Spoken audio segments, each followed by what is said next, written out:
Hello, this is Malcolm Gentles, keyboard player with One Night of Queen. If you're not listening to this show, then you won't know anything about me.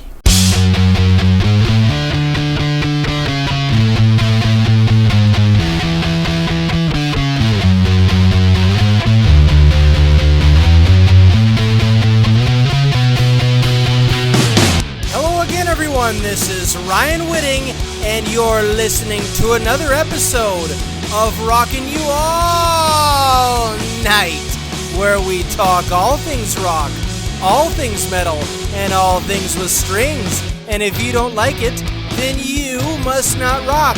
My guest this week is one of the greatest keyboardists in the world today, Malcolm Gentles, and we're coming at you from the Sunrise Theater in Fort Pierce, Florida. So sit back, hold tight, and get ready for Rockin You All Night.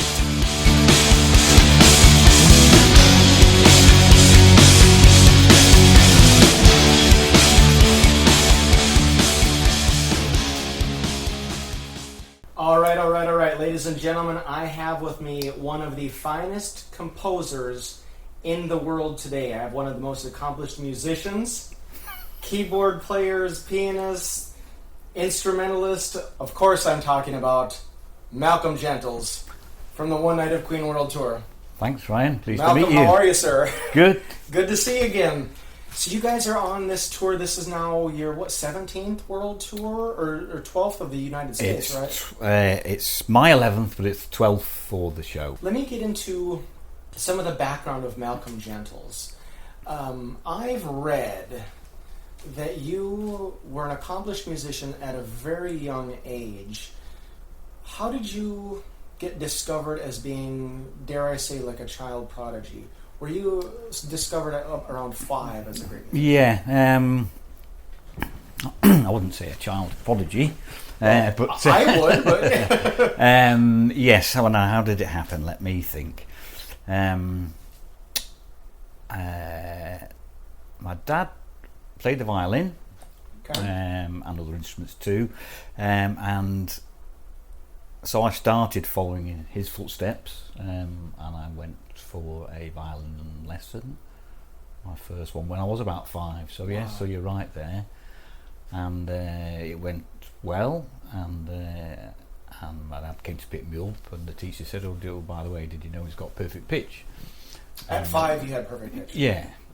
So It's just part of you.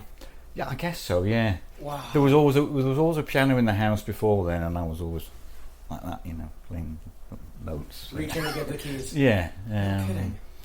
But yeah. So at what point? So at 5, you really are discovered. I mean, I know you're modest, but at 5, you're discovered to have an awful lot of talent at a young age. At what point does Malcolm Gentles say, "This is what I'm doing for a living"?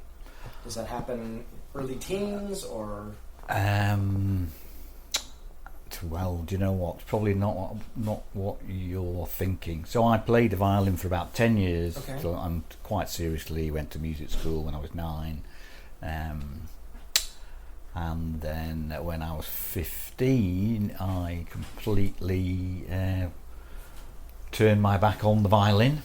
Not on music, but on the violin, and just decided it wasn't. I was studying classical music at the time, and I just felt it wasn't for me. So there was not even any thoughts then of making a living. Okay.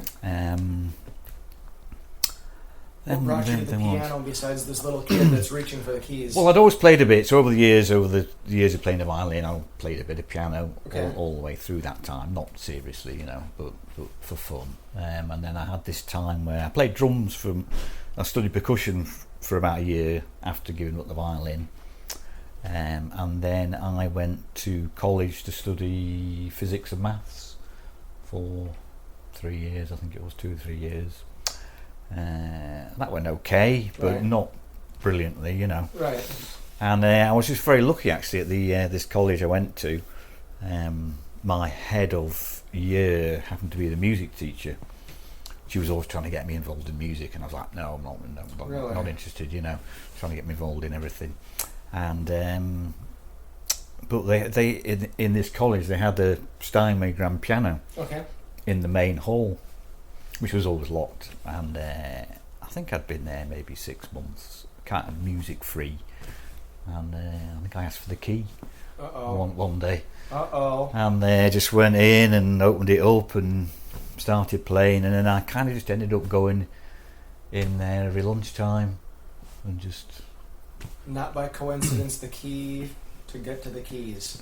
And it just keeps calling to you. Yeah, and it was, and that's, I guess I suppose maybe fell out of love with music and then had some time away and then came back to it with a In your opinion, looking back, was it that you were maybe pushed too young to be trained? You said you're training at 9. That's awful young. Yeah, maybe I wouldn't say pushed or even dragged, but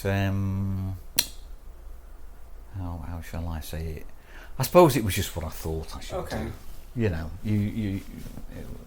So who are some of your early influences besides your parents? Like, who did you, as a younger musician, look up to say, I like that sound, I want to emulate that? Do you know what, there probably wasn't many, and that's probably part of the problem. Okay. Yeah. Who are some of the first ones that you looked up to then? I really got turned on by musicians probably when I went. So after sixth form college and this thing with starting to play piano, I went to music college. Right. After then, and instead of studying classical music, it was jazz, pop, rock, and all the other kinds of music, and that was when I, So you're almost like a jazz rock fusion pioneer, sort of. Well, yeah, perhaps not a pioneer, but I mean that's where I found my love of music, as opposed to it be something that you must study and so on. It was like, oh no, I want to study this because it's more lively. Oh, it just more was just me. I found something that turned me on musically.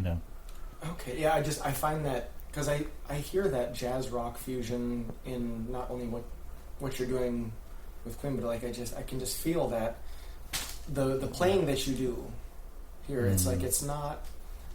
I don't know how to describe it because I don't play anything except a CD. I can press play on a CD player pretty well. I can't play anything else. But when you're doing your keyboard parts, and I start snapping. It's like yeah. Like it's fast. It's really. I can feel that jazz rock in there. Although you're playing Queen music, but it's not exactly like them. It's like there's a Malcolm feel to it. There's something more there, so I can feel. I hope it's not too much. There's just enough. You're selling out all over the tour. I mean, all over the world. This tour here, you guys are selling out everywhere, right? Almost everything is selling out, no matter where you go. How much of that do you attribute to the movie Bohemian Rhapsody? It must be. It can't be anything else. Not that we have been pretty successful over the since the show's been right. But there is like you say, everywhere sold out. Yeah. So yeah, it must be. Is this the most successful tour? I would say, looking out at the audiences and the numbers, it must be. Yeah. Your fans, myself included, would love more of your solo work. What CDs, what other projects are you working on, or do you have out that other fans can access? Do you know, I've got quite a bit. I don't tend to... I write for pleasure all the time. I do record things, but I'm not kind of trying to market or sell anything particularly. You're doing a lot of soundtrack work. And I do some, and bread and butter work as well for which was not original material, but I do plenty of other things, music for shows and. You've done some video game work as well. No, never done movies, video TV shows. Just a little bit of TV, Are there CDs out there of your solo work that fans can get? Yes. Okay. Yeah. We need to find these, like, Yeah. because I just hear from fans I just of tend what's to put, on at the merch booth. They're asking me. I'm like, yeah. I'm seeing the same thing. I'm seeing some T-shirts, some programs. We want some more of the band members' solo stuff out there. Yeah. And it's just there is a market. Mm.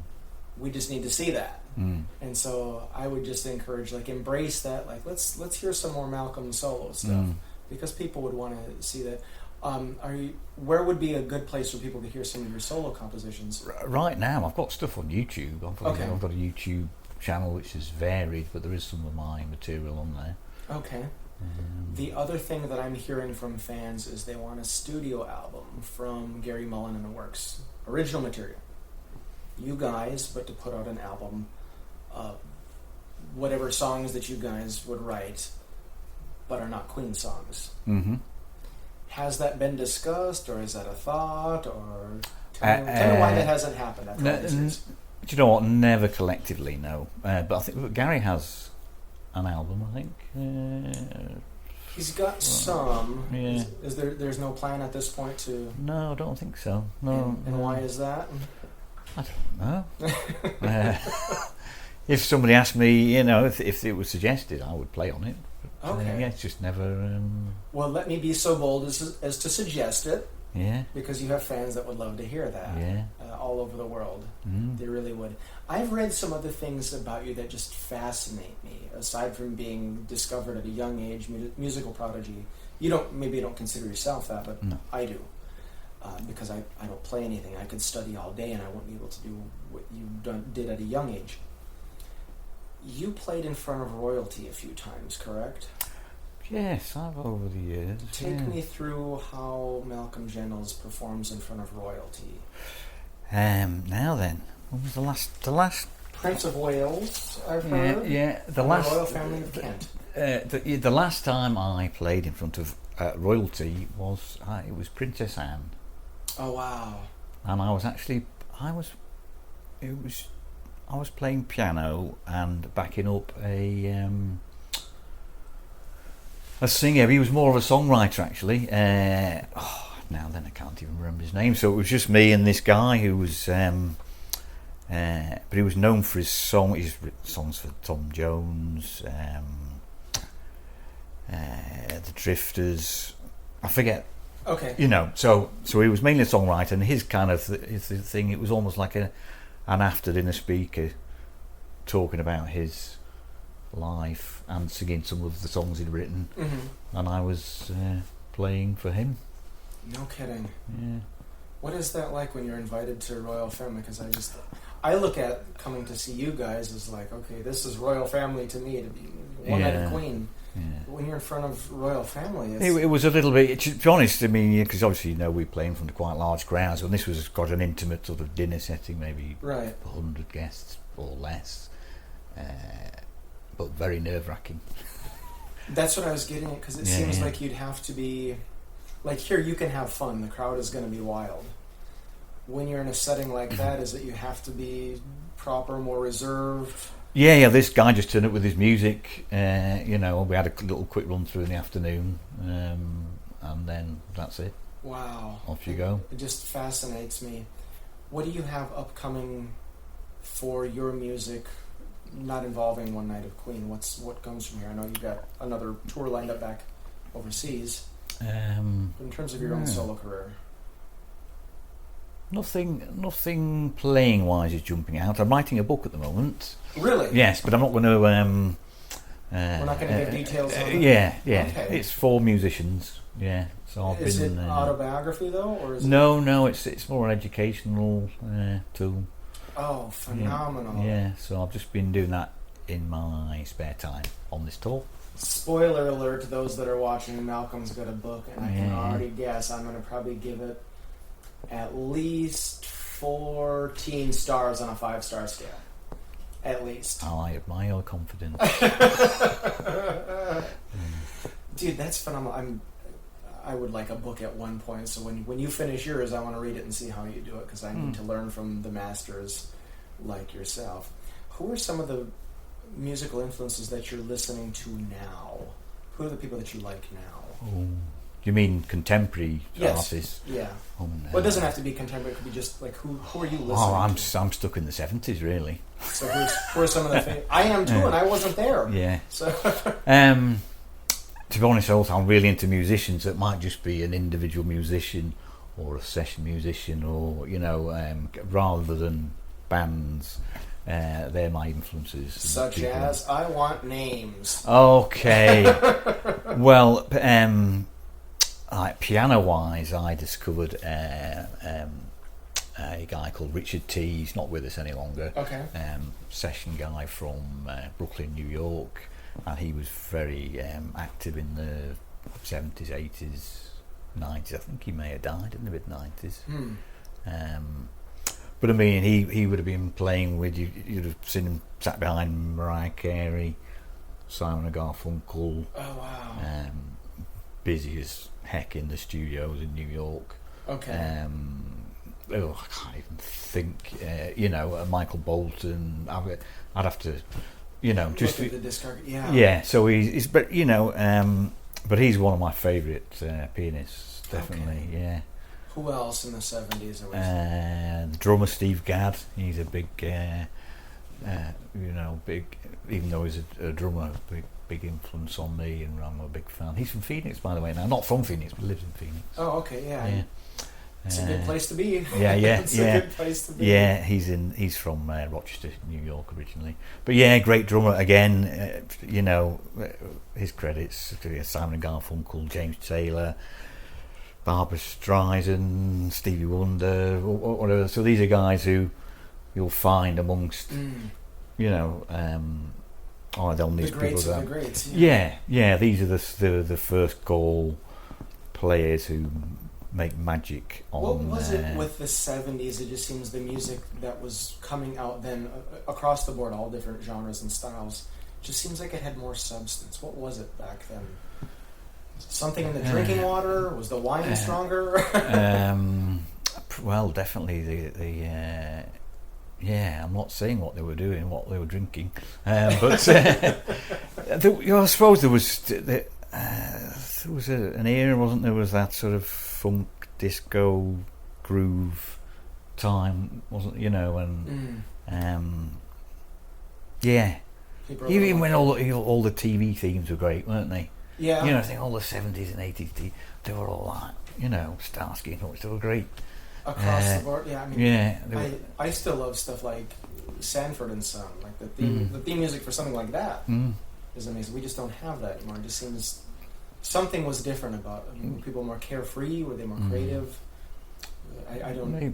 I'm trying to put my hand, because I want to bring those times back. Part of it, I believe, is that and it probably goes back maybe to the 60s, is they were doing it for the first time. Like before the 60s, or I don't know when the first electric guitar was introduced, but before that it was just something completely new, isn't it? A new sound. It was like, these are all new sounds, and I suppose now they're kind of not worn out, but what original is left? Yeah. Well, I think it's going to rely on you to bring some of that vibe back. So we need some more Malcolm Gentles in our life. What are some of the songs that you love to play with One Night of Queen? What are a couple of your favorites to play? Let me think. Just going through the set. Somebody's to Love. It's a great song. I'm really into the gospel thing. Talk about Richard T, who's a very gospel orientated player, and obviously Somebody to Love is a sort of Freddie's version of a gospel song. So I love that style. So there's one. What's next? Don't Stop Me Now. Fantastic, amazing pop song, isn't it? How about songs that you don't typically play in the set list? Are there some that you would like to play that aren't normally in the set list of Queen's? Let me think now. Ones that we don't do so often now. The Show Must Go On. That always used to. We used to do that as the first encore. And Gary singing that. Used to every night. The hairs would be up the back of my arm. It's a really powerful. Powerful song.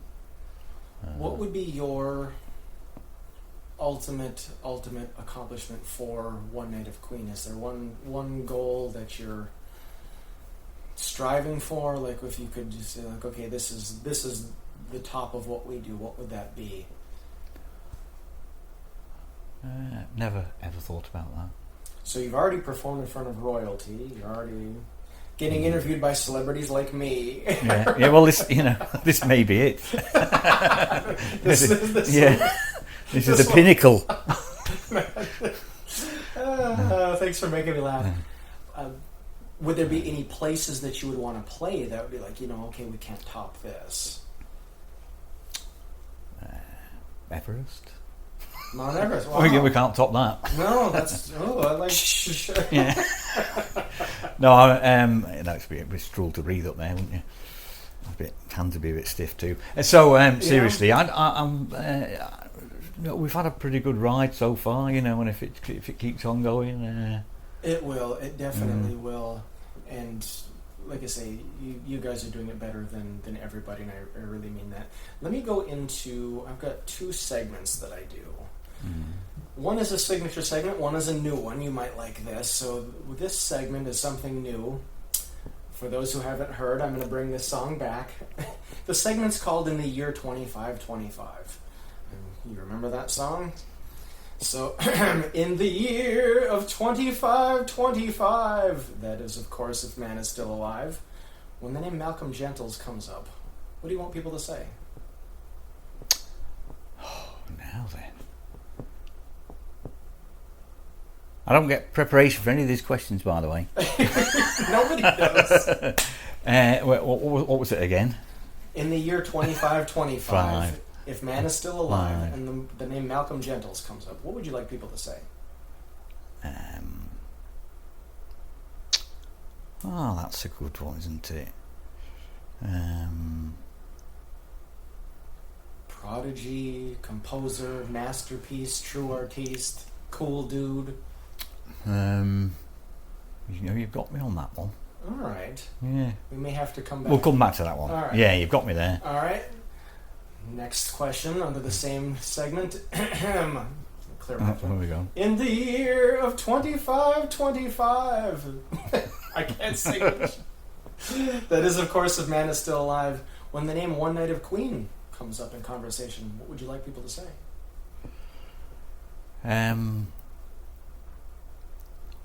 What would I like people to say? It's just that sounds such a long way away, doesn't it? 25. Yeah.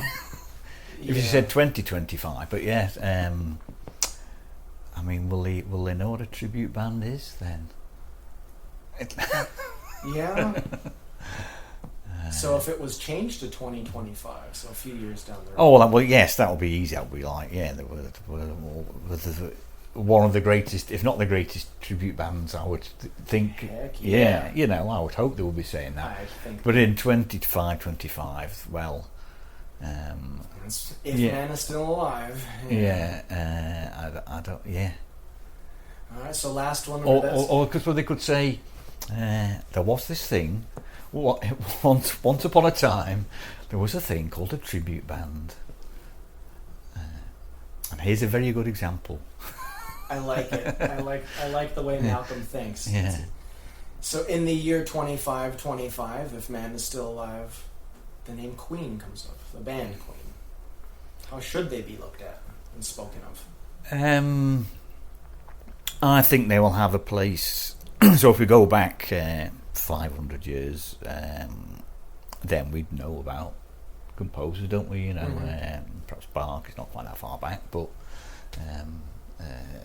rather than bands, you don't really know about bands from back in the day, but you know about musicians and composers. So we still talk about them now. They have a place, and their music's still being played. So therefore, I would say the pop rock music, however long it lasts, is that long in history, whether that's 50 years or 100 years or whatever, or longer. So yeah, I think Queen will be talked about, but then in the same as we talk about Bach and play his music. I'm not going to disagree. Yeah, I don't see why not. Right. I think Queen is significant enough to be in there, along with the Beatles and Led Zeppelin, and others might be forgotten about, or be known as the lesser known. There were these other bands; they weren't so good. Yeah. But Queen, that's the real. Yeah, but McCoy. if you say Bach, everyone's heard of Bach, haven't they? Or Beethoven and Mozart. But then if you say, Vivaldi, then that comes down a little bit. Maybe only 1 in 4 people have heard of that, and then the further. Well, even I know of the Four Seasons. Yeah. So sorry. Actually, that wasn't the perfect example. Yeah, trying to think of an obscure composer now, and I can't. Salieri. There you go. Mm-hmm. Yeah, know her very well. Let me go to my signature segment. It's called This or That. I just give you 2 things, and you tell me what you would rather choose, this or that. Okay. Sounds simple enough, but sometimes it's I'm a thinker. I don't know if you're getting it. So, this or that. Ryan Whitting's This or That. 70s Queen or 80s Queen? You see, you've done it now, haven't you? I'm going to go 80s. I like the way you think. Yeah. And that was what I. There's nothing wrong with either era, but I think that stuff is just top notch because it's so many different things that they were doing. Not that they weren't in the 70s, but I would have to say correct answer. Next question. Here we go. Staying alive or keep yourself alive? When you say staying alive, do you mean the Bee Gees? Mm-hmm. The other one, keep yourself alive. Keep yourself alive. Okay. Yeah. Oh, I do like that Bee Gees. That's Steve Gadd on drums, you see, on the Bee Gees there. Oh yeah. Okay. Yeah. Saturday Night Fever, all that soundtrack. No kidding. Yeah. All right. See how that relates. That's the musician thing. Were you a fan back then of the disco era? Because like right now it doesn't. We have electronic dance music now, which is kind of like our version of what probably disco was. I became a fan of it later. Okay. Not necessarily disco, but I mean, people like Nile Rodgers, great groovers, and Chic, and But I wasn't bothered at the time. I didn't go stepping out with the flares. All right. I was probably too young, actually. Really? Yeah. For the 70s.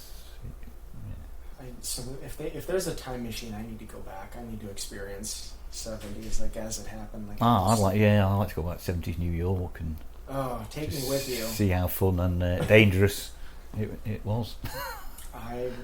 Take me with you if you figure out a way to go back. Here we go. White wine or red wine? White. Why? Oh, well, I tried both, and definitely white. New Zealand Sauvignon Blancs, Marlborough region. That's it. That's pretty much all I drink. So somebody that's some water occasionally. occasionally. Somebody that is not a wine connoisseur. You probably are a wine connoisseur. Like you really know wines, right? I think but I found you know what you like. Right. You like what you know. I don't know. No. What would you recommend? I don't know anything about wine. Somebody like me, if I were to say we're at liquor store, wine store, and I say, Malcolm, I don't know what kind of wine to get. I'm on a date. What would you recommend for somebody like me? Well, I suppose if you're actually talking to the person, do you like sweet or medium or dry for starters? If you like dry like I do, then you like your Sauvignon Blancs. But if you like it sweeter, then you might be wanting a Chardonnay. So, depends. What's the best food that goes with the wine that you like? Probably fish, seafood, chicken, maybe. Yeah. In your country, do they have the best seafood in the world? No, I think it comes from the. Where's the best seafood come from? Well, definitely not farmed. Okay, for starters. I like the cold water seafood, so North Atlantic. Okay. Good date and cooking and wine advice from Sir Malcolm. I will call you Sir Malcolm. Okay. When you get knighted, then the term will everyone will be calling you. Yes, but just in case that never happens, right. You'll be known as Sir Malcolm. Sir, I'll be Sir for a day. Here we go. Liberace or Mariachi? Now then, it's probably got to be Liberace for me, hasn't it? Really? It doesn't have to be. How should he be viewed? He gets, like, just me, somebody that can only see him on YouTube. He looks like probably the best performer of almost anybody, and as a piano player, I don't know many people that are as good as it. How should, in your opinion, how should he be viewed? Because he kind of gets lost in the shuffle of. It's a bit like comparing. What do you mean? Where do you think he fits in piano players from beginners to concert pianists? Do you mean where does he fit? It's like I could say Elton John to anyone in the civilized world, be like, oh yeah, and they would know. So they'd be able to rattle off songs. They would know some. You say Liberace, and some people would be like, they won't be able to name a whole heck of a lot. And I just somebody that that type of music. Where does he rank? Well, I mean, he was showman. He was in the same way that Freddie, seeing as we're on the subject of Queen, right. Quite a lot. A flamboyant showman. Great facility, great player. Probably not maybe up there with the concert pianists, but same as Freddie wouldn't be classed as up there with the opera singers in terms of what they have to do. It's finding your niche. You cannot fault anyone for finding a niche like that and bringing together not one good, 2 or 3 good qualities. I say in the same way that Freddie wouldn't have been anything like the force that he was had he not been had he not been the showman. Right. How important is the show for one night of Queen? Like what Gary does and the lights and all that. Is that, in your opinion, as important as the music? Or does the music stand alone? I think any show is an audio visual experience, doesn't it? I think the music and the level of where Gary is and the band is, hopefully myself included, is it deserves to be presented well. I think that's fair. And those that haven't seen, I mean, you're reaching thousands every night with attendance and all that, but the lighting, the stage is really really close to what Queen was really doing. 82 or 86, smaller scale, but the lighting is almost exact. Yeah. And so fans like me and people that liked Queen. Yeah. The technical guys are great. Every one of them. I'm just amazed. They do. I'm just amazed. We're lucky. We're very lucky to have those guys. Front of house sound, Terry and Mick on monitors, Andy on lighting there. Yeah, you're doing it really well. I mean, 2 more questions of this or that. Killer Queen or One Night of Queen?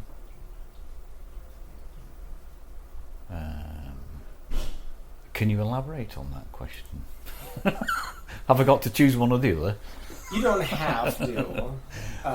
Well, I'll go One Night of Queen because that way I get to play Killer Queen. So why would I have to make a choice? I love that answer. I love that answer.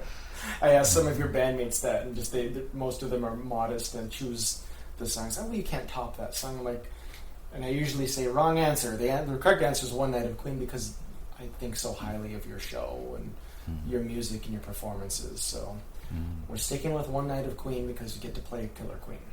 Gotcha. Last question. Toughest one. Seatbelt down. R.Y.A.N Whitting. That's me. That's you, yeah. Or retrofitting.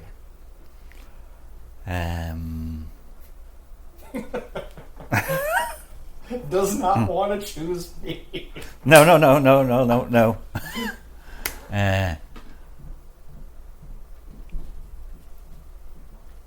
We're not going to choose Ryan Whitting. We just can't think of a reason why. You said it was the most difficult question. So therefore, it should take the longest to answer. Do you know what? I think I'm going to go for Ryan Whitting. Is it because that I come to the front row everywhere, every tour that you guys are at? Or is it because I wear the nicest button-up shirts? Yeah. Is this still part of the question? Yeah. Yeah, we'll stick with that. All right. Yeah. What's retrofitting, by the way? I just tried to come up with raps around. Yeah. Malcolm, thank you so much for not only this interview and this tour and just all the years of just treating me so well. As I've been seeing your shows since good man. 2009 or so. I've been in the front row, and I have these pictures from way back, meeting you guys, and you guys have been so nice, and you just thank you so much for all of that, and additionally, most importantly, keeping the name and the image and the songs of Queen alive and well.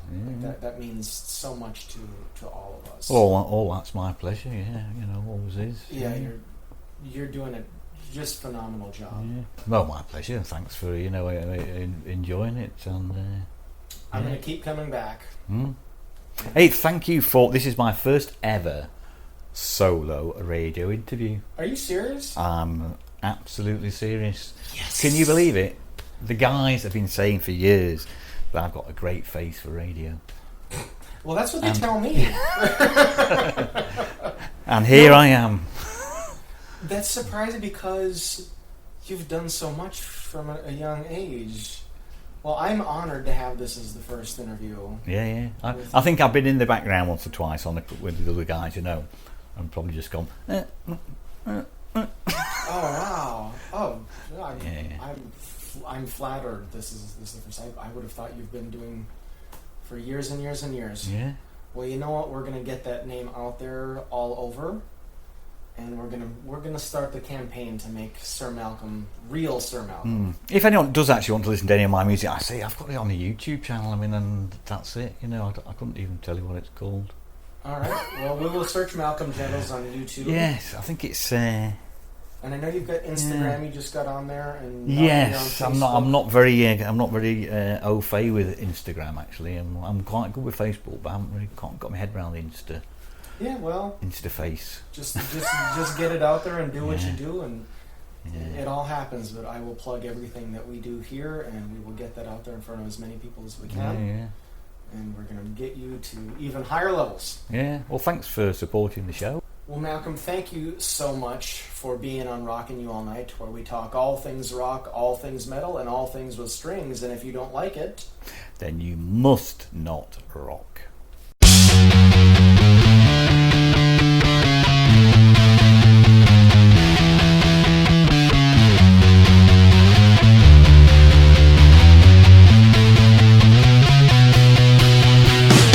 There you have it, another episode of Rockin You All Night. Be sure to follow Rockin You All Night on SoundCloud, YouTube, Facebook, and Instagram. The music on this episode is provided by Billy Moffat. Follow Billy Moffat on SoundCloud for all of Billy Moffat's music. And for more on Malcolm Gentles, follow Malcolm Gentles on Facebook, Instagram, and follow Malcolm's YouTube page, Mally G. We'll see you when the sun shines again.